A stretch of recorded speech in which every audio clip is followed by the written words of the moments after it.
Les astronomes aiment tout particulièrement classer les objets célestes. Les étoiles ne font pas exception et une classification a été établie au tout début du XXe siècle.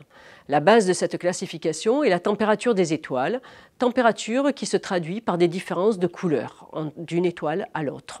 Les étoiles sont les briques fondamentales de l'univers. Elles sont la principale source de rayonnement électromagnétique. Par leur rayonnement, elles injectent de grandes quantités d'énergie dans leur environnement et sont ainsi le moteur de l'évolution des galaxies. Elles synthétisent les éléments chimiques plus lourds que l'hydrogène et l'hélium et contribuent ainsi à l'apparition de la vie. Nous allons illustrer la méthode utilisée pour classer les étoiles grâce à l'animation qui suit. Cette image montre l'amas Oméga Centauri. Il s'agit d'un amas globulaire de notre galaxie, situé à environ 17 000 années-lumière de la Terre dans la constellation du Centaure. C'est un ensemble de plusieurs millions d'étoiles liées par la gravité et qui orbitent autour d'un centre de gravité commun. C'est l'un des rares amas globulaires qui soit visible à l'œil nu et son diamètre angulaire est comparable à celui de la pleine Lune. Âgé environ de 12 milliards d'années, la densité des étoiles est telle qu'on estime que la distance moyenne entre les étoiles du centre de l'amas est de l'ordre de 0,1 année-lumière seulement. Du coup, il est très difficile avec un télescope de taille modeste de distinguer les étoiles individuelles au centre de l'amas. Mais cette image acquise avec le télescope spatial Hubble montre bien les étoiles au centre de l'amas. L'amas est si grand sur le ciel que seule une petite partie de celui-ci a pu être couverte par le champ de vue de la caméra planétaire du télescope spatial Hubble. Pourtant, cette petite partie de l'amas contient environ 50 000 étoiles à l'intérieur d'une région de seulement quelques 13 années-lumière. À titre de comparaison, une région de taille similaire centrée sur le Soleil contiendrait environ une demi-douzaine d'étoiles. L'image qui est montrée ici est la combinaison de 3 images prises dans différents filtres. Un filtre dans l'ultraviolet, un dans le rouge et l'autre dans le visible. Voici l'image dans le filtre centré sur la longueur d'onde 3375 angström à la limite du domaine visible dans le bleu, mais codé ici dans la couleur verte. La différence d'intensité traduit une différence de brillance et le codage en couleur est en fait un choix arbitraire.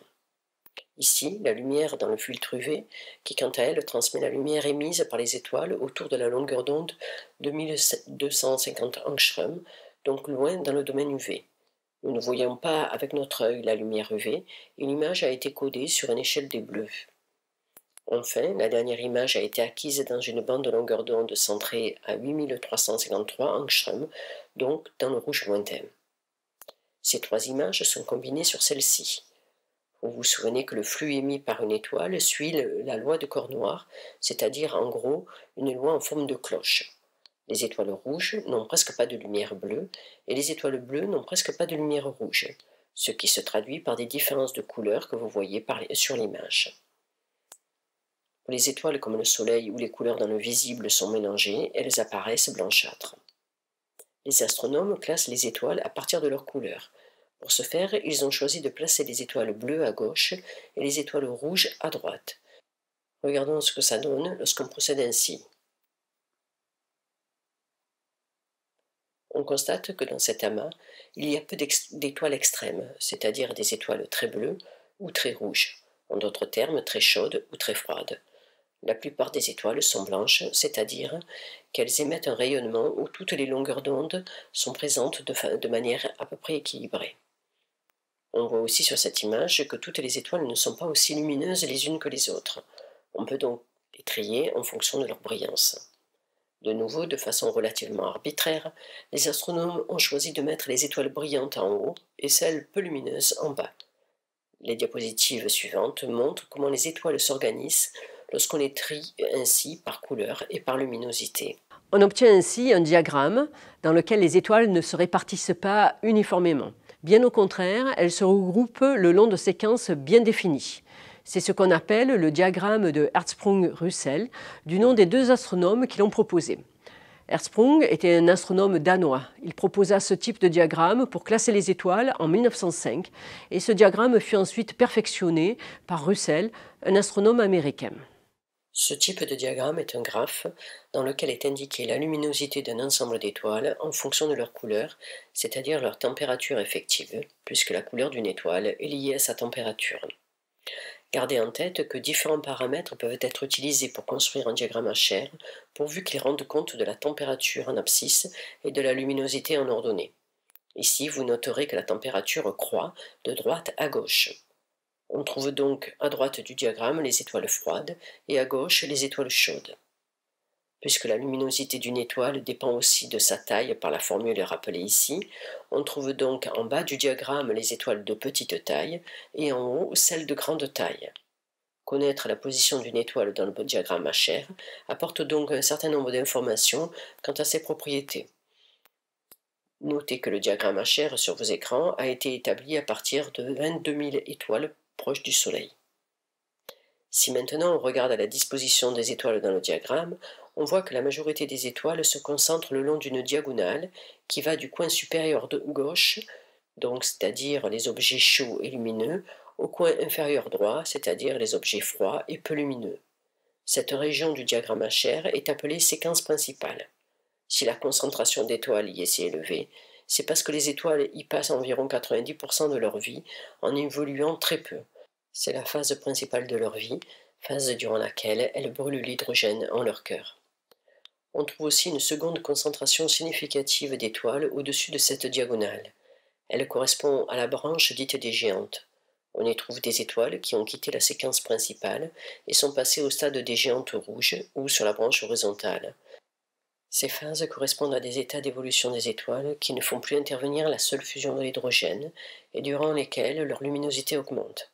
Ce sont des étapes de l'évolution stellaire beaucoup plus courtes que la phase de fusion de l'hydrogène qui se produit pendant la séquence principale, et les étoiles sont donc moins nombreuses dans ces régions du diagramme H-R.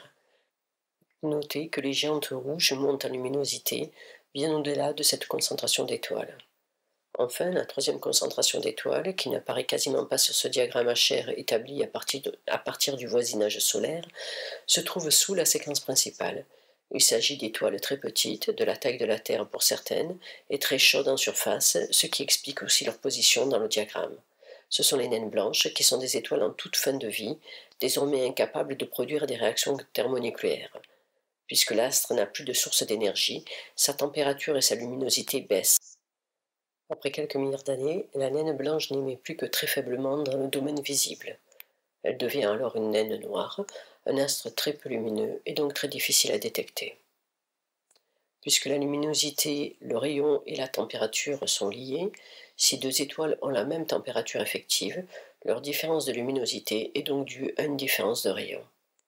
Les étoiles qui se trouvent en haut et à droite du diagramme sont des étoiles de grande taille, des géantes et supergéantes. Les étoiles de la séquence principale sont généralement appelées des étoiles naines. Celles qui sont situées sous la séquence principale sont les sous-naines et naines blanches. Dans la classification utilisée par les astronomes, ces différences de rayons sont traduites par ce que l'on appelle les classes de luminosité et que l'on note aussi avec des chiffres romains.